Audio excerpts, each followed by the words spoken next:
I feel like for me, this was a great, humbling reminder that as much as we focus on what's going wrong in our own government and what's going wrong in our own country because of this, fundamentally incompetent and malicious government that we've got, the rest of the world is continuing not just to react, but to innovate and adjust and to move on without us.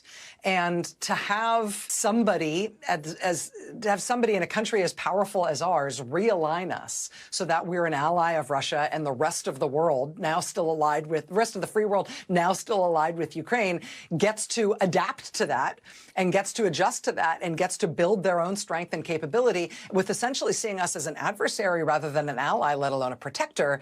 I just feel like, God, the world is so unpredictable now with us absenting ourselves from our traditional leadership role. And it makes me want to, I was thinking about this in your show because you're so good at finding the smart people, the best people, the people who have the most expertise to bring to bear in any given subject.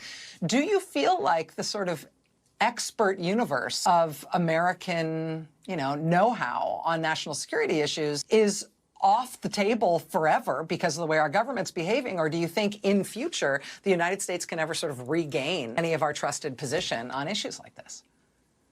Well, look, I heard from Sue Gordon tonight. I mean, the national security DNA is so wired to protect America, right? I mean, they are so hardwired to do everything in their power and to apply everything they know and all the relationships they have across our alliances in service of protecting this country. And so there's no way that they wouldn't return to those roles and those traditional, functions. But what's so bat bleep crazy is that we even have to ask those questions. And I was watching your Open, and it rightfully focuses on the technology.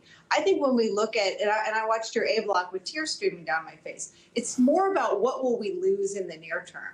And what will we lose in terms of our standing in the world when you see a government so distant from its own people? I mean, as you said on the immigration story, as is true on the tariff story, which I spent a lot of time on today, Trump is moving the country away from what the people want it to be.